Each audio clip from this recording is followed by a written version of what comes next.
Nora, en principio presentar un poquito y para contarles a los televidentes qué es CASACIN. CASACIN es el Comité Argentino de Seguimiento de la Convención de los Derechos del Niño. Todo este título tan largo sirve para hablar de un Comité de Derechos del Niño que en realidad trabaja para hacer el seguimiento de las políticas públicas con respecto a la situación de la infancia en la Argentina, es decir, cuáles son los derechos de los chicos, hacer capacitación, presentar informes de la situación de la infancia en todo el país,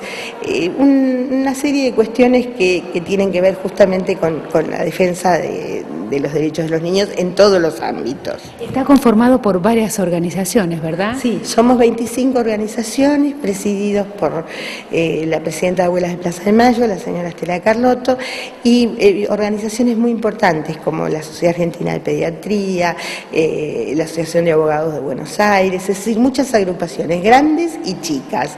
que trabajamos todas juntas. Esta es una institución de segundo grado, es decir, una federación, y cada organización trabaja por su cuenta, pero en la defensa de derechos trabajamos todos juntos dentro del comité. Nos mencionaba la palabra capacitaciones, que es el principal motivo, ¿no?, por el cual está hoy en General Pico. Nora, cuéntenos de qué se trata. Sí, así es. Nosotros de hace muchos años estamos capacitando en los términos de la Convención sobre los Derechos del Niño, la Ley Nacional de Protección de Derechos de la Infancia, y en este caso en particular trabajando sobre la Ley Provincial, la 2703, que acaba de salir, de protección integral de derechos, ¿no? Y colaborando de alguna manera con la provincia a través de la Cámara de Diputados para implementar esta ley de la mejor manera, cómo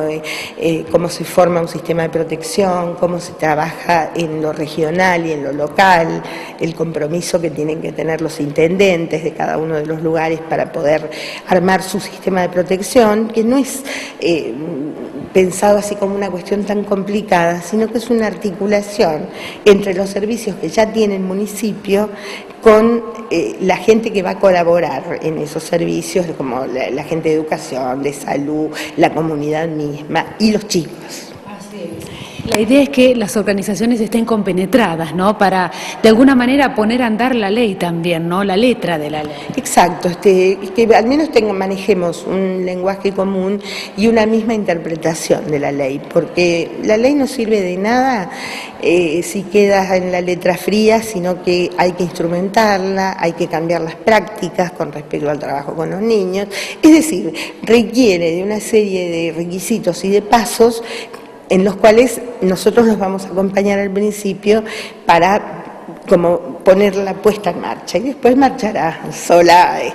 con las autoridades que correspondan. Es importante remarcar, Nora, que se ha cambiado desde un enfoque paternalista hacia la infancia a una mirada desde los derechos, ¿no? ¿Qué significa esto? Sí, totalmente. Esto progresivamente, desde que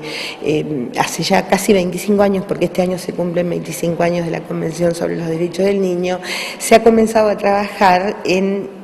un enfoque diferente, que es el enfoque de la protección integral de los derechos de los niños, es decir, dejar de lado toda esta teoría tutelar de proteger a los niños porque son pobrecitos, son chiquitos, para darles esta categoría de sujetos de derechos, es decir, los chicos son personas en desarrollo, por lo tanto tienen todos los derechos de todas las personas y un cachito más agregado justamente por su minoría de edad, y a medida que van creciendo, que es lo que se llama la autonomía progresiva, bueno, no es que van perdiendo derechos, sino que van cambiando algunos derechos de los niños más chiquitos por otros derechos de más adultos. Y tienen el derecho a ser oídos también, ¿no?, a poner su voz en decisiones. Sí, esto es uno de los temas estructurantes de la Convención y de las leyes nacionales y provinciales, y por eso se ha pensado en el derecho a ser oído y el derecho a la participación como uno de los ejes en los cuales uno pueda no solo escuchar la voz de los niños, sino también tenerlos en cuenta, porque la ley y la convención hablan del derecho a ser oído y a ser tenido en cuenta en sus opiniones, que también es importante porque a veces no los los oye, pero no los escucha, y además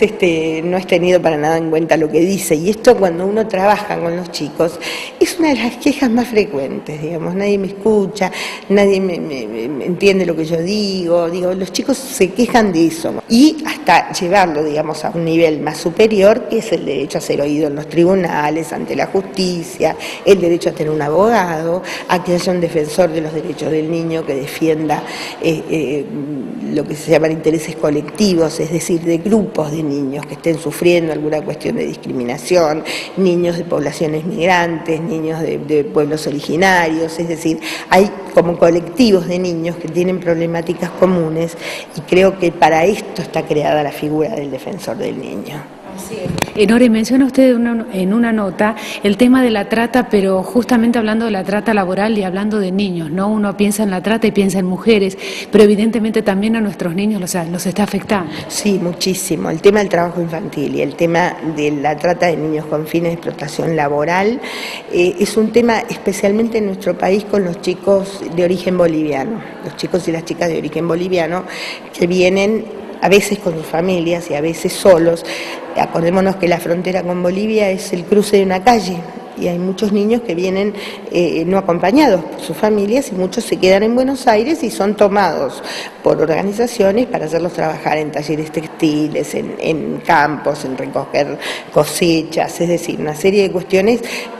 sin ningún derecho, sin paga o con muy poca paga, y viviendo en condiciones lamentables, ¿no? Entonces esto es un tema sumamente importante, casi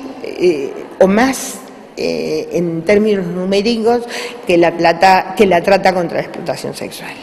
Nora, ¿qué pueden aportar o qué pueden hacer los docentes para promover los derechos de los espacios? Está dirigido a los docentes. Los docentes, yo creo que es un eslabón importantísimo en esta cadena, no solo de difusión de los derechos, sino de aplicación práctica de los derechos, porque muchas veces, yo diría la mayoría de las veces, el referente máximo de un chico es la maestra, y es todavía, a pesar de las críticas al sistema, etcétera, etcétera, es un lugar de contención de los chicos. Los chicos encuentran en la escuela su propio lugar, a lo mejor un lugar que no tienen en otro lado. Entonces, ese lugar del aula y de la escuela como institución es tan importante que un chico puede animarse a decir cosas dentro del ámbito escolar que no las puede decir en otro lado. Entonces, no es que muchas veces, a veces discutimos con los docentes estos temas, y dice, bueno, por ahí nos agregan un tema más. No es agregar un tema más, es sentir que pueden tener una escucha preparada para oír a veces las cosas muy serias que dicen los chicos, y que solo le tienen confianza a esa persona que está